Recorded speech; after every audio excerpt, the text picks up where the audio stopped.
Bab 2365 Ragnarok 1.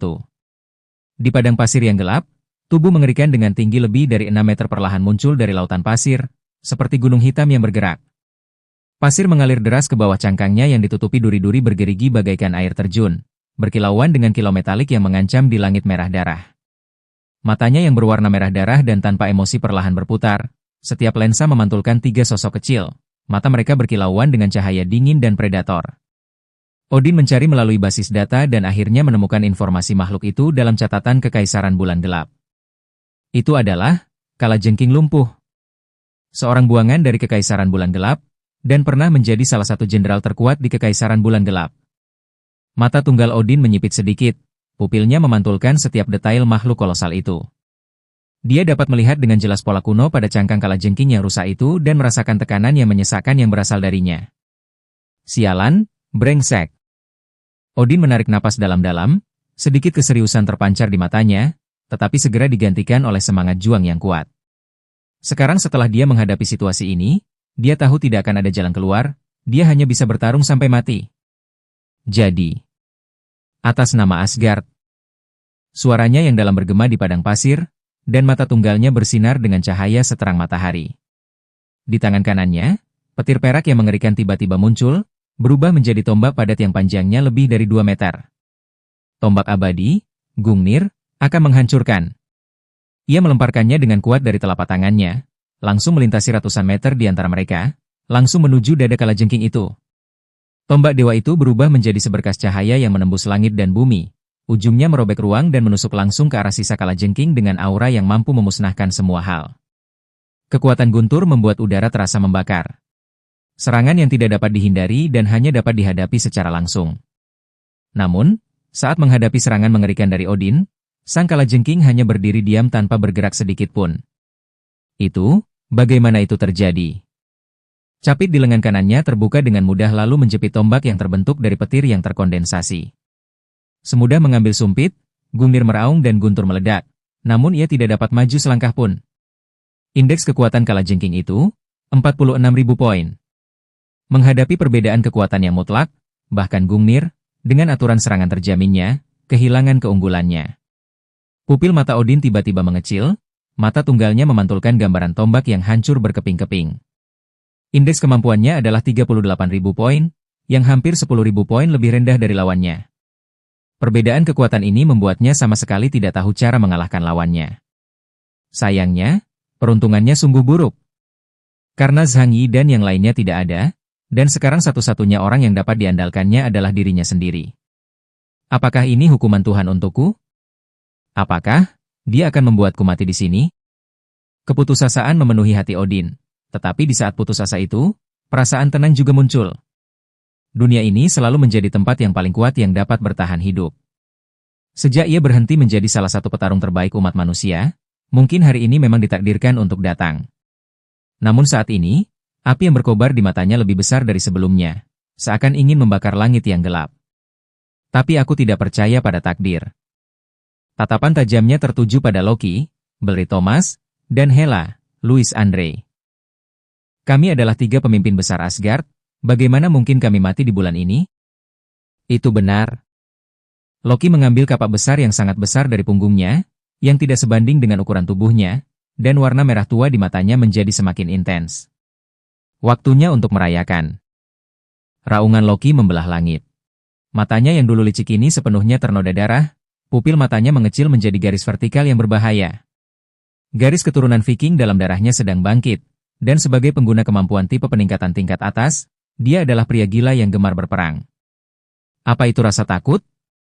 Dia belum pernah merasakan hal seperti itu sebelumnya. Bahkan ketika menghadapi musuh yang paling kuat sekalipun, kita harus menghunuskan pedang dan bertarung sampai mati. Rune pada kapak perang seremonial menyala satu persatu, dan garis-garis merah darah muncul di pipinya. Kegilaan dan semangat juang di matanya hampir meluap. Ledakan. Ia melesat melintasi padang pasir hitam seperti bola meriam, menyerbu Kalajengking Lumpuh secepat badai. Kapak perang di tangannya memancarkan cahaya merah darah, membidik langsung ke arah kepala Kalajengking Lumpuh itu, dan menghantamnya dengan dahsyat. Pergilah ke neraka. Semangat juangnya terwujud dalam raungannya yang hampir menggila. Saat dia mengayunkan kapak perang, yang terlihat hanyalah sosok kalajengking yang mengerikan. Semua akal sehatnya tergantikan oleh naluri untuk bertarung. Menghadapi serangan manusia itu, sudut mulut kalajengking itu melengkung ke atas hampir tak terlihat, memperlihatkan senyum mengejek. Ekornya yang tebal dan panjang terangkat tinggi, dan seberkas cahaya merah tiba-tiba keluar dari ekor kalajengking itu. Cahaya itu lebih pekat daripada darah, dan saat melesat keluar, ia bercampur dengan niat mematikan yang tak tertandingi. Bagaikan sabit kematian dari dunia bawah, siap menghabisi nyawa-nyawa yang ada di hadapannya. Kemampuan kalajengking lumpuh, sinar kematian. Sinar merah tua, bagaikan pedang penghakiman, menyerang lebih dulu meski tertunda. Loki sangat cepat, namun saat sinar kematian menyerang, dia bahkan tidak punya waktu untuk bereaksi. Pupil mata Loki, yang berwarna merah darah dengan jelas memantulkan sinar cahaya mematikan yang hendak menyambarnya. Ekspresinya berubah. Udara yang terdistorsi di tepi cahaya mengandung energi yang merusak, dan bahkan ada riak-riak halus yang tercipta saat cahaya melesat melalui ruang. Tertawa. Sinar kematian merah tua dengan mudah menembus energi supernatural pelindungnya dan juga menembus tubuhnya, yang telah ditempa dan disempurnakan melalui cobaan yang tak terhitung jumlahnya sebagai mutan yang ditingkatkan. Seperti jarum yang tajam dan panjang, ia menembus tubuhnya. Apakah aku benar-benar begitu rentan? Pupil mata Loki membesar, matanya dipenuhi ketidakpercayaan. Sebelum dia bisa mendekati orang itu, dia ditembak jatuh dari udara. Perbedaan kekuatannya terlalu besar, sama sekali tidak ada peluang untuk melawan. Keputusasaan. Odin dan Hela juga menjadi tegang saat mereka menonton. Mereka tahu lebih baik dari siapapun betapa kuatnya pertahanan dan kecepatan Loki. Cahaya merah tua yang menakutkan dari sinar kematian meletus sekali lagi dari ekor kalajengking itu. Tepat saat Loki hendak dibunuh, sebuah suara tiba-tiba terdengar. Kerajaan orang mati. Sekilas kekhawatiran terpancar di mata biru dingin Hela, tetapi segera tergantikan oleh tekad. Dia menekan tangannya ke tanah, dan lautan pasir itu langsung berubah menjadi lautan lengan pucat. Sesaat kemudian, lengan spiritual berwarna merah tua muncul dari tanah di bawah tubuh kalajengking yang hancur. Lalu tiba-tiba menempel pada tubuh kalajengking itu. Karena lambat, tubuh kalajengking itu pun dihinggapi oleh tangan-tangan mayat hidup yang tak terhitung jumlahnya. Tubuh Loki terbanting ke tanah, menahan rasa sakit akibat tusukan di dadanya. Alih-alih mundur, ia meraung dan melompat ke udara lagi, mengayunkan kapal perangnya yang besar, dan menebasnya dengan tebasan dahsyat. Odin pun memanfaatkan kesempatan sekilas ini, menangkupkan kedua tangannya dengan longgar di depan dadanya. Petir menyambar di mata tunggalnya, dan tombak hitam lega mengembun di telapak tangannya. Gagangnya berderak dengan petir yang merusak. Dengan Gungnir, tombak keabadian, di tangan kirinya dan Nidok, tombak petir gelap, di tangan kanannya, inilah serangan terkuat yang dapat dilancarkannya saat ini. Ragnarok. Dia meraung dan melemparkan dua tombak yang menggelegar, matanya menyala-nyala dengan keinginan untuk mati. Pada saat ini, dia tampak kembali ke masa mudanya saat dia menaklukkan 9 alam, matanya dipenuhi dengan cahaya yang tak kenal takut. Saat tombak itu lepas dari tangannya, seluruh padang pasir bergetar, seakan-akan langit dan bumi bergetar karena serangan itu. Bab 2366 Ragnarok 2. Ketiga pemimpin Asgard, dari jajaran Dewa Norse, melancarkan serangan gabungan, melepaskan 3 niat membunuh yang meliputi kendali, serangan energi elemen jarak jauh, dan pertarungan jarak dekat. Dalam sekejap, ketiga niat itu mengunci kalajengking yang tersisa di hadapan mereka. Namun, tentakel mayat hidup Hela hancur oleh serangan kalajengking itu di saat berikutnya. 2 tombak petir diarahkan padanya, dan sebuah kapal perang berada di atas kepalanya, melepaskan niat membunuh yang kuat. Pandangan aneh terpancar di mata kalajengking itu. Seberkas cahaya kematian yang kuat tiba-tiba meletus dari tubuhnya. Satu demi satu sinar merah memancar dari ekor kalajengking itu bagai sinar cahaya, megah namun membawa aura kematian. Dalam sekejap, seluruh area diselimuti cahaya merah kematian. Beberapa saat kemudian, pasir gelap itu kembali sunyi. Kalajengking itu menggerakkan capitnya, dan matanya kembali ke keadaan dingin dan tak bernyawa, tidak berubah selama hampir 1000 tahun, sama seperti sebelumnya.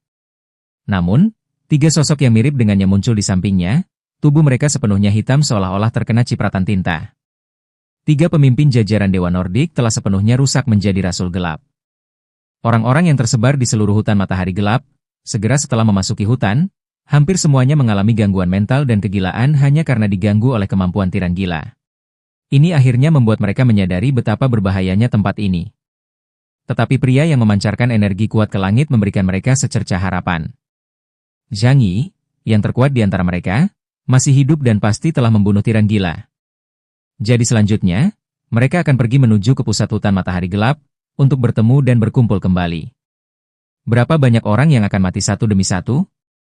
Apakah mereka bercita-cita menjadi penyelamat dan menyelamatkan umat manusia? Atau mencari sumber daya berharga di bulan untuk keuntungan pribadi? Ini semua adalah petualangan yang mempertaruhkan nyawa.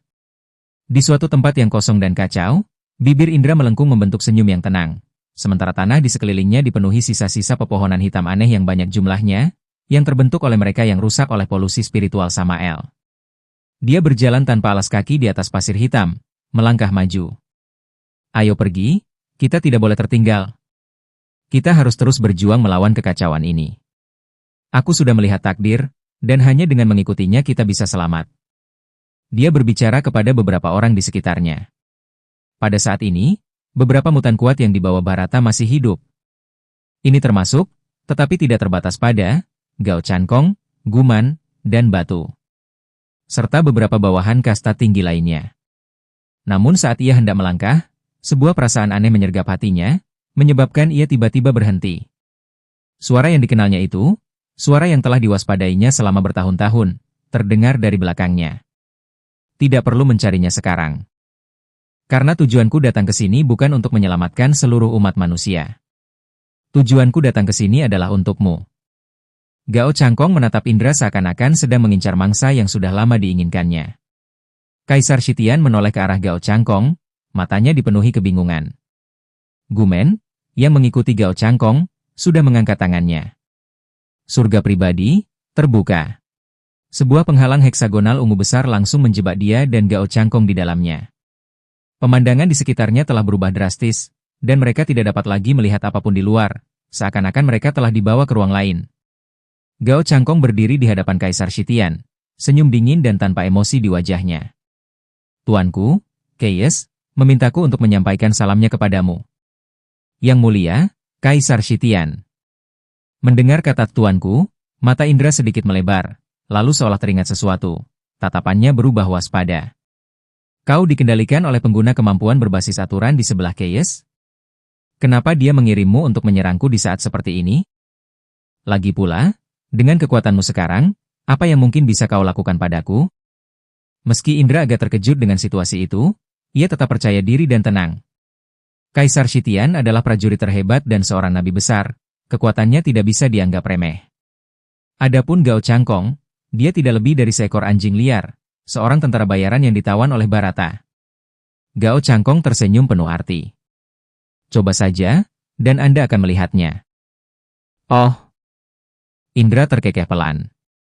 Saat berikutnya, semburan cahaya suci keemasan yang cemerlang meletus dari tubuhnya, dan penampilannya berubah menjadi wujud Wisnu yang berkepala 3 dan berlengan 6. 3 kepala, sebagian marah, sebagian gembira, dan sebagian tenang. Ia memiliki 6 lengan, masing-masing mencengkeram senjata legendaris yang kuat. Aku benci kalau orang-orang mengikatku. Tak ada yang bisa. Tangan kanan Indra diletakkan di depannya, sementara lengan lainnya diangkat untuk menyingkapkan roda penglihatan ilahi. Berdengung. Roda Dharma yang terus berputar seketika meninggalkan ujung jarinya, menembus kehampaan dan melesat menuju batas ruang ini. Akan tetapi, seluruh ruang hanya bergetar sedikit dan tidak rusak. Ekspresi terkejut akhirnya muncul di mata Indra. Bagaimana mungkin wanita di sampingmu mampu menahanku? Barata mengetahui kemampuan semua orang di sekitar Gao Chankong dengan sangat baik, tetapi Indra khawatir suatu hari mereka akan berbalik melawannya. Kemampuan Gumen adalah master perisai, pengguna kemampuan tipe luar angkasa yang unggul dalam menjebak dan membunuh. Bahkan setelah menerobos ke domain Epsilon, indeks kemampuannya hanya 16.000 poin, yang tidak cukup untuk mengaktifkan penghalang yang mampu menjebak Indra. Gao Chankong tersenyum dan menjelaskan kepadanya. Apakah kamu masih ingat dengan kemampuanku? Roda harta karun tarian surgawi. Kekuatanmu adalah deduksi reinkarnasi dari mudra meditasi. Tapi kau tidak benar-benar berpikir aku bagian dari siklus reinkarnasimu kan? Indra tersenyum dan bertanya balik padanya. Kemampuannya yang berkaitan dengan waktu jauh melampaui Gao Chankong. Jika tidak, bagaimana dia bisa secara konsisten menekan Gao Chankong selama bertahun-tahun di Barata? Gao Chankong tidak menjawab pertanyaannya secara langsung, tetapi malah menceritakan sebuah kisah masa lalu kepada Indra. Saya juga menyaksikan duel Anda dengan Zhang Yi di pegunungan bersalju 2 tahun lalu. Ia menatap Indra. Aku menyaksikan 7 harta karun langkah emasmu meredup selapis demi selapis.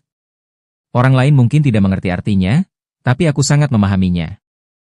Dulu aku sempat berpikir kemampuanmu hampir tak terkalahkan. 7 kesempatan, dan kau bisa mengendalikan seluruh pertempuran. Itu jauh lebih mengerikan daripada perhitungan reinkarnasiku. Bahkan bisa dibilang aku pernah berpikir itu adalah kemampuan yang lebih unggul daripada deduksi reinkarnasi milikku. Sampai suatu hari, senyum tersungging di bibirnya. Ketika aku melihatmu dikalahkan oleh Keyes dengan mata kepalaku sendiri, aku menyadari bahwa kekuatanmu bukannya tak terkalahkan. Kekuatanmu juga punya kelemahan, dan aku telah menemukan kelemahan itu. Ekspresi tenang dan percaya diri di wajah Indra akhirnya menunjukkan sedikit kekurangannya. Bab 2367 Ragnarok 3. Tak satupun dari mereka yang terburu-buru untuk mengambil tindakan, dan pengkhianatan mendadak Gao Changkong mengejutkan Kaisar Shitian. Dalam pertarungan antar para ahli, perang psikologis juga merupakan aspek yang sangat penting. Keputusan Gao Changkong untuk menyerang Kaisar Shitian di sini, dengan jelas menunjukkan bahwa ia telah membuat persiapan yang sangat matang. Nada bicara Indra menjadi dalam dan serius. Kau datang ke bulan hanya untuk membunuhku? Gao Changkong tertawa. Bukankah kau juga tidak percaya padaku? Kalau tidak, kau mungkin bisa membawa anggota 8 Legiun Naga Langit lainnya. Karena engkau tahu bahwa di seluruh Bharata, tidak ada seorang pun selain engkau yang dapat menaklukkan diriku. Tapi, tiba-tiba ia tertawa terbahak-bahak, tawa yang bergema dan secerah biasanya. Bukankah aku juga sudah menunggu kesempatan ini? Indra? Indra mengernyitkan dahinya sekilas, firasat buruk muncul dalam hatinya. 6 lengannya tiba-tiba terangkat, dan berbagai artefak magis mulai melepaskan energi yang kuat. Wisnu menarik busurnya, dan anak panah emas menembus udara, melesat menuju tepian angkasa. Cangkang keong, palu ilahi Gatha, dan gelombang energi asing menyerbu ke segala arah bagaikan gelombang laut, mencoba mencari kelemahan pada penghalang Gumen. Gao Changkong menggelengkan kepalanya. Itu percuma saja. Aku sudah mempersiapkan diri untuk pertempuran hari ini lebih dari 300 kali dalam pikiranku. Oleh karena itu, saya sengaja meminta Gumen memilih jalur kemampuan unik, surga pribadi, setelah dia dipromosikan menjadi Epsilon. Dia membuka lengannya untuk memamerkan ruang berwarna ungu pucat. Kemampuannya sangatlah sederhana. Sebuah domain yang hanya diperuntukkan bagi satu orang. Siapapun kecuali Anda dapat bebas masuk dan keluar dari ruang ini. Namun, ia memiliki kemampuan paling ekstrim, yaitu memenjarakan seseorang. Indra menyipitkan matanya. Isolasi, apakah sesederhana itu? Benar sekali, sesederhana itu. Gao Changkong tersenyum tipis, tangannya yang lebar terkulai di sampingnya, tampak rileks dan tenang, namun tetap mempertahankan postur siap melancarkan serangan kapan saja. Maksudmu selama kau menjebakku dan aku berada di tempat khusus ini, kau dijamin akan bisa membunuhku? Indra menunjuk hidungnya, dan senyum tenang kembali ke wajahnya. Kau sangat menghargai dirimu sendiri? Ya, seperti itulah kepercayaan diri saya. Gao Changkong menghela napas. Ini adalah perintah yang diberikan kepadaku oleh tuanku, Keyes, dan aku harus melaksanakannya. Aku tidak suka perasaan tertekan terus-menerus oleh orang lain. Jadi, Indra, aku sudah lama ingin menyingkirkanmu. Sebuah bayangan menyelimuti pikiran Indra. Zhang Yi. Dia benar-benar ingin membunuhku? Tapi apa alasannya? Kaisar Shitian tidak ingat pernah ada kebencian besar antara dirinya dan Zhang Yi. Mungkinkah itu? Sebuah pikiran mengerikan muncul dalam benak Indra. Kerajaan Huasu berencana untuk mencaplok Bharata karena keluhan masa lalu. Niat membunuh yang sangat kuat mulai muncul di mata Kaisar Shitian. Dia merentangkan kakinya, telapak kakinya yang telanjang menginjak pasir hitam. Cahaya keemasan bersinar, dan tangga emas setinggi 7 lantai menopangnya. Tangan kanannya juga berubah dari energi aneh menjadi payung jaring surgawi kuno dan elegan, milik yang terhormat di dunia. Kau terlalu naif, Garuda. Takdir ada di tanganku. Kau tidak punya kesempatan untuk membunuhku. Karena aku adalah takdir itu sendiri. Gao Changkong tersenyum tipis. Di belakangnya, roda tarian surgawi telah muncul, sebuah cincin besar yang dibentuk oleh batu rune misterius. Masing-masing batu rune mewakili kemampuan yang kuat. Segel raja yang tak tergoyahkan. Tubuhnya dilindungi oleh baju besi emas Fudomio. Segel roda matahari. Pedang besar berbentuk matahari keemasan muncul di tangan kanannya. Ia mengenakan baju zirah emas dan memegang pedang suci emas di satu tangan, berdiri di hadapan Indra Bak Dewa. Energi supernatural aneh yang terpancar dari mereka berdua melonjak keluar. Indeks kekuatan supranatural Indra telah mencapai 39.000 poin. Bahkan tanpa restu kekuatan iman Barata, indeks kemampuannya tetap meningkat dengan kecepatan luar biasa dengan dukungan seluruh bangsa. Namun saat berikutnya, sesuatu yang tidak terduga terjadi pada Indra. Karena tubuh Gao Changkong juga memancarkan reaksi energi dengan indeks kemampuan setinggi 36.000 poin. Bagaimana ini mungkin? Dari mana kau mendapatkan kekuatanmu ini? Keadaan menjadi tidak terkendali, menyebabkan Indra berteriak keras. Tentu saja, itu adalah hadiah dari Tuhan Tritunggal. Gao Changkong berkata sambil tersenyum, mengarahkan pedang suci emasnya ke Indra. Keberadaan klan tiga kepala mereka telah memilihku. Mereka yakin aku lebih layak daripada kalian untuk menjadi penguasa yang kuat dan kejam. Klan berkepala tiga, itu ras kuno yang tersembunyi di bawah tanah Barata. Ciri khas mereka adalah seperti ular raksasa berkepala tiga, dan mereka juga merupakan ras malaikat dari zaman kuno kerajaan Barata. Dapat dikatakan bahwa peningkatan kekuatan Indra yang pesat adalah karena bantuan mereka. Oleh karena itu, berita ini benar-benar seperti sambaran petir bagi Indra. Bagaimana mungkin mereka memilihmu? Tentu saja, karena kau terlalu berpuas diri. Kau hanya berpikir untuk menduduki sebidang kecil tanahmu di Barata. Tapi kau tidak mengerti, yang diinginkan ras bawah tanah adalah menguasai seluruh planet di masa depan. Gao Changkong mengepalkan tangan kirinya, seakan mencoba menggenggam semua yang ada di telapak tangannya. Tapi aku lebih ambisius dan lebih mampu darimu, dan aku akan memimpin Barata menjadi lebih kuat. Alis Indra yang tampan terangkat, dan wajahnya tampak begitu suci. Agar sesuai dengan citranya sebagai dewa manusia, ia seringkali perlu menyuntikkan asam hyaluronat. Jadi, setelah lama memandanginya, orang-orang akan selalu berpikir bahwa wajahnya seperti patung di kuil. Oleh karena itu, dia tidak mudah marah karena hal itu akan memengaruhi penampilannya. Namun kali ini, dia benar-benar marah pada Gao Changkong. Kalau begitu aku akan membunuhmu di sini dan memberitahu Dewa Tiga Fase, siapa perwakilan mereka di dunia fana. Ledakan. Gelombang energi supernatural berwarna emas meletus dengan dahsyat ke depan, sementara payung jaring surgawi milik Sang Bhagava berputar dengan kecepatan konstan, menurunkan tirai-tirai yang terbentuk dari energi supernatural. Gao Changkong masih tersenyum tipis. Tak seorang pun bergerak, mereka hanya berdiri di tempatnya. Akan tetapi, anak tangga emas di bawah kaki Indra, yang melambangkan 7 kesempatannya untuk bertarung sampai mati, mulai meredup dengan cepat, satu demi satu lapisan. Saat 7 harta karun langkah emas meredup, ekspresi Kaisar Shitian juga langsung berubah jelek. Dia menatap Gao Changkong dengan tak percaya. Kau? 7 harta karun langkah emas, menawarkan 7 kesempatan untuk bertarung sampai mati dengan lawan Anda. Jika menang, ia akan mewujudkannya. Jika kalah, ia akan mengulang dari awal, hingga Indra meraih kemenangan terakhir. Ini adalah kemampuan yang sangat kuat, musuh manapun di depannya akan memperlihatkan kemampuan supernatural mereka. Sekalipun Anda gagal sekali, Anda dapat mencoba mengeksploitasi kelemahan lawan berkali-kali. Bahkan Zhang Yi, saat itu harus berjuang keras ketika bertarung melawan Kaisar Shitian. Namun kini, Gao Changkong, sama seperti Zhang Yi dulu, telah memadamkan 7 langkah emas harta karunnya berkali-kali.